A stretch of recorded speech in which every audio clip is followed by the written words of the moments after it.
नमस्कार दोस्तों, मैं उत्सव कुमार आप सभी का आपकी अपनी YouTube चैनल उत्सव मैथ्स में स्वागत करता हूं। आज की वीडियो में मैं आप सभी स्टूडेंट के लिए ग्रुप डी 14 सितंबर सेकेंड शिफ्ट का एग्जामिनेशन समाप्त हो चुका है।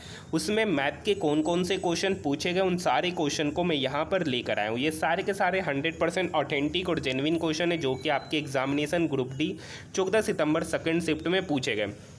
अगर आपको हमारा वीडियो पसंद आए तो आप हमारे चैनल को सब्सक्राइब कर सकते हैं, साथ ही साथ इस वीडियो को अपने दोस्तों के साथ ज़्यादा से ज़्यादा शेयर कर सकते हैं। अगर आपको इसका पीडीएफ चाहिए तो टेलीग्राम ग्रुप का लिंक इस वीडियो के डिस्क्रिप्शन में दे रखा, वहाँ पर आपको हर एक शिफ्ट का पीडीएफ अपलोड कर दिया जाता है। आप हमारे टेलीग्राम ग्रुप से जुड़कर उस पीडीएफ को प्राप्त कर सकते हैं, हर शिफ्ट का पीडीएफ को प्राप्त कर सकते हैं। तो आइए आज की वीडियो को शुरू करते हैं। सबसे पहले हम लोग बात करेंगे किस किस टॉपिक से क्वेश्चन पूछे गए। तो टाइम एंड डिस्टेंस में ट्रेन से आपके एग्जामिनेशन में 2 क्वेश्चन पूछे गए। टाइम एंड वर्क से आपके एग्जामिनेशन में 2 क्वेश्चन पूछे गए।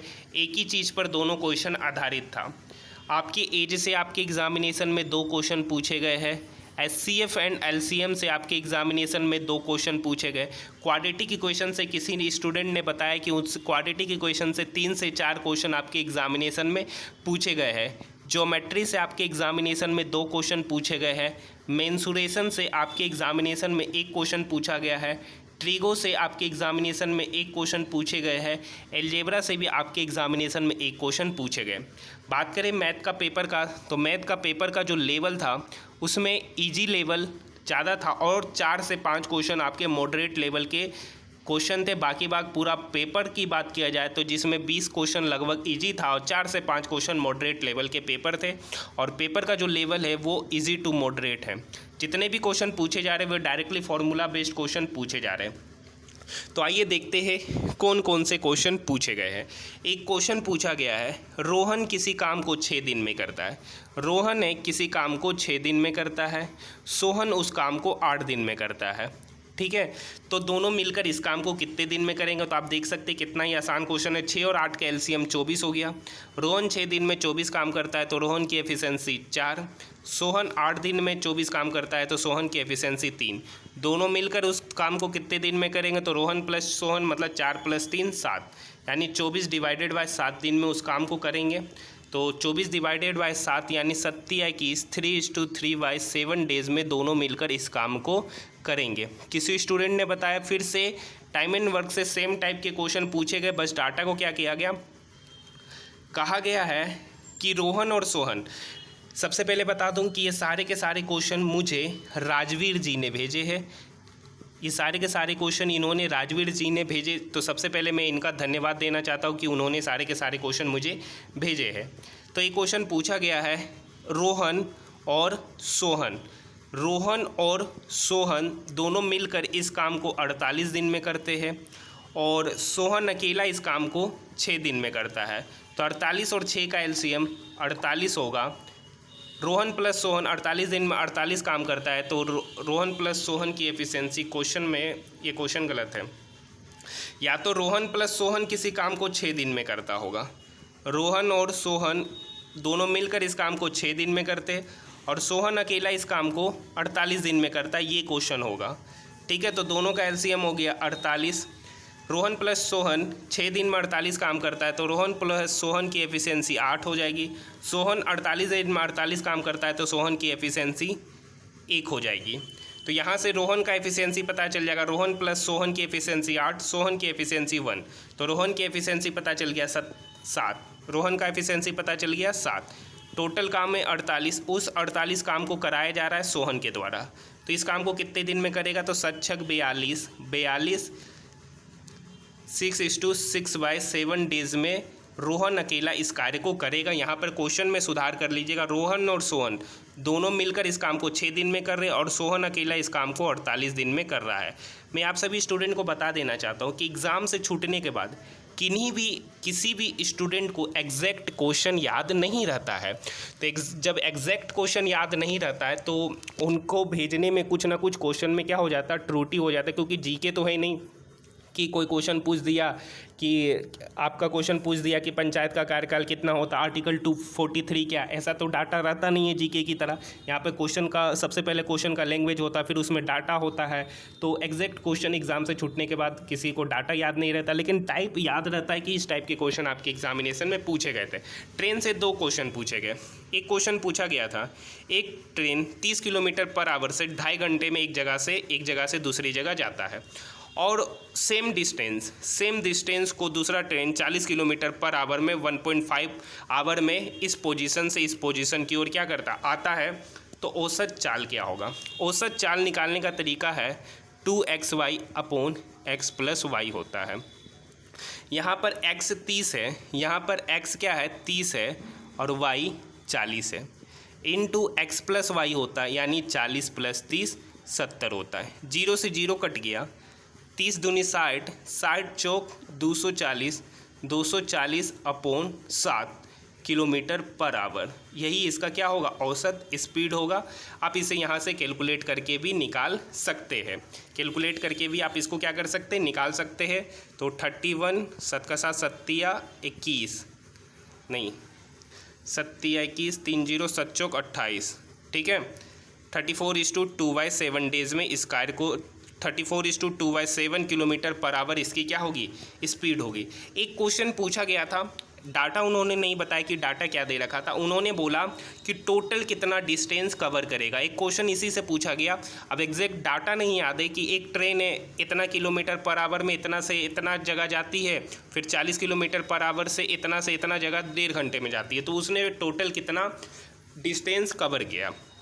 तो डिस्टेंस आपको पता है वो बराबर होता है चाल इंटू समय, बराबर होता है चाल इंटू समय। यहाँ चाल है 30 और समय है 2.5, यानी 30 इंटू 2.5 प्लस दूसरा ट्रेन है 40 और उसको कवर कर रहा 1.5 में। तो 2.5 को 30 से गुना करेंगे तो 25 दिया 75 होता है, तो यहाँ पर 75 किलोमीटर हो जाएगा। प्लस ये 15 चौक 60 होता है, तो यहाँ से 60 किलोमीटर हो जाएगा। तो 75 प्लस 60 क्या हो जाएगा? 60 60 120 और 15 135 किलोमीटर डिस्टेंस कवर किया है। तो इस टाइप के भी क्वेश्चन आपके एग्जामिनेशन में पूछे गए थे कि कोई ट्रेन है इतना किलोमीटर पर आवर से इतना घंटा में कोई डिस्टेंस कवर करता है, और इतना किलोमीटर पर आवर से इतना डिस्टेंस कवर करता है, तो टोटल कितना डिस्टेंस कवर किया गया। तो इसी में से एक प्रश्न जो मैं आपको लिख दिया हूँ कि टोटल डिस्टेंस से पूछा गया था।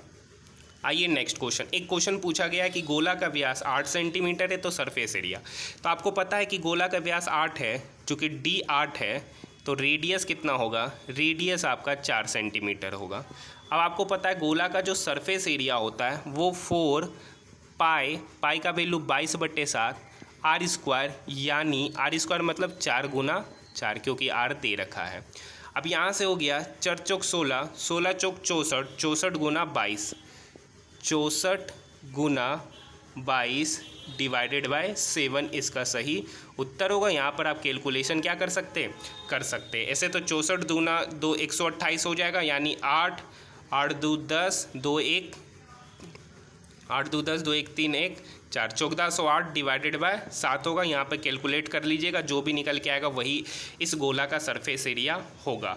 आइए नेक्स्ट क्वेश्चन की ओर बढ़ेंगे, और इसका यूनिट सेंटीमीटर स्क्वायर होगा। एक क्वेश्चन आयु से पूछा गया है कि सीमा की शादी 8 वर्ष पहले होती है। मतलब मान लेते हैं कि सीमा की शादी अभी वर्तमान में उसकी आयु x है और उसकी शादी 8 वर्ष पहले होती है, तो उस समय उसकी आयु x-8 है, ठीक है।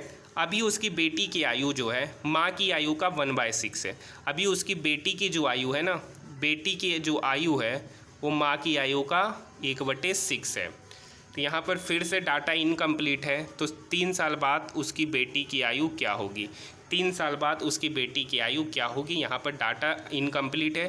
वैसे ही स्टूडेंट जो एग्ज़ाम दिए हैं 14 सितंबर सेकेंड शिफ्ट का, आपको अगर एग्जैक्ट डाटा याद है इस क्वेश्चन का, तो आप मुझे कमेंट सेक्शन में ज़रूर बताइए कि एग्जैक्ट डाटा क्या। मैं यहाँ तो आपको एक चीज़ दिखाना चाहता हूँ कि मेरे पास अगर कुछ इनकम्प्लीट भी डाटा है तो मैं यहाँ पर इससे आपको ये पता चल जाएगा कि एग्जामिनेशन में किस टाइप के क्वेश्चन पूछे जा रहे हैं।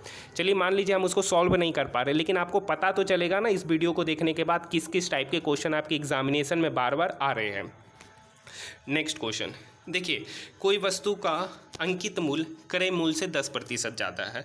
मान लेते हैं कि किसी वस्तु का क्रय मूल्य 100 था और अंकित मूल्य कितना है, 10% ज़्यादा कर दिए तो 110। अब क्या किया गया, क्रय मूल्य पर 10% का अंकित मूल्य पर 10% का छूट दे रहे, अंकित मूल्य पर 10% का छूट दे रहे। तो 110 का 10% कितना होगा, 11, और 110 में से 11 चला गया तो 99। मतलब अब जब 10% का छूट देकर उसको क्या कर रहे, बेच रहे हैं। मतलब कोई सामान 100 का खरीदे और 99 में क्या कर दिए, बेच दिए, तो उसको लॉस होगा कितने का, 1 का। कितने पर, 100 पर, गुना 100। यहाँ से 100 से 100 क्या हो गया, कट गया, यहाँ से निकल के आएगा -1%, -1%।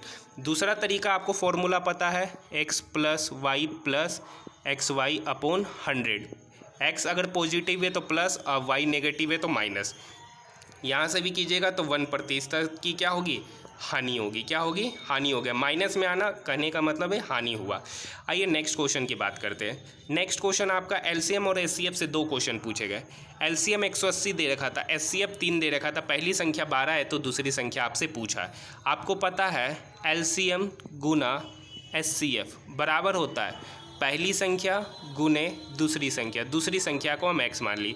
ये 3 इस 12 को काटेगा 4 बार में, ये 4 इस 180 को काटेगा 4 चौक 16, 4 4 पचे 20। तो यहाँ से जो x निकल के आ गया वो क्या निकल के आ गया, 45। x निकल के आ गया 45, यानी दूसरी संख्या है वो क्या है, 45 है। यानी पहली संख्या गुने दूसरी संख्या बराबर होगा एलसीएम गुना एचसीएफ के। एक क्वेश्चन एलसीएम और एचसीएफ से क्या पूछे गए हैं, एक क्वेश्चन एलसीएम एचसीएफ से पूछा गया है, दो संख्याओं का अनुपात 11:13 है। दो संख्याओं का अनुपात 11:13 है और उनका अंतर जो है वो कितना दे रखा है, 18।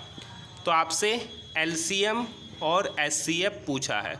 अब बताइए, अंतर 18 दे रखा है, यहाँ पे अंतर कितना है, 2 यूनिट का, यानी 2 यूनिट का वैल्यू कितना दे रखा, 18। तो 1 यूनिट का वैल्यू कितना हो गया, 9। तो यहाँ से अगर बात करेंगे एलसीएम एचसीएफ क्या होगा, तो 1 यूनिट ये जो 9 निकल के आया, एचसीएफ इसका 9 होगा, एचसीएफ इसका क्या होगा, 9। अगर एलसीएम बोल देगा निकालने, तो एलसीएम भी बोला था, तो एलसीएम होगा 11 गुने 13 गुने 9, जो कि इस क्वेश्चन का सही उत्तर है। नेक्स्ट क्वेश्चन की ओर हम लोग बात करते हैं। एक क्वेश्चन दे रखा था, 2 पैरेलल लाइन को जब एक ट्रांसवर्सल लाइन इंटरसेक्ट करता है, 2 पैरेलल लाइन का नाम M और N दे रखा था और ट्रांसवर्सल लाइन का नाम I दे रखा था। तो पूछ रहा है बाहर में जो एंगल बनेगा उससे संबंधित कुछ क्वेश्चन पूछे थे। एग्जैक्ट क्वेश्चन मुझे नहीं पता है कि क्या क्वेश्चन पूछा गया। एक क्वेश्चन पूछा गया, √2 sin 30 इंटू 2 cos 30 डिग्री, ये क्वेश्चन पूछा गया। तो √2 sin 30 का वैल्यू आपको पता है 1/2 इंटू 2 cos 30 का वैल्यू होता है √3/2। तो 2 से 2 कट गया और √2 इसको काटेगा √2 बार में, यानी √3/2, यानी इस क्वेश्चन का जो सही उत्तर है √3/2। ट्रिगोनोमेट्री में बस फॉर्मूला बेस्ड क्वेश्चन एंगल वाला पूछा गया था। तो आज के लिए इतना ही। जो भी इनकम्प्लीट क्वेश्चन है, अगर आपको एग्जैक्ट क्वेश्चन याद है तो कमेंट सेक्शन में जाकर मुझे एग्जैक्ट क्वेश्चन जरूर बताइएगा। तो आज के लिए इतना ही, धन्यवाद।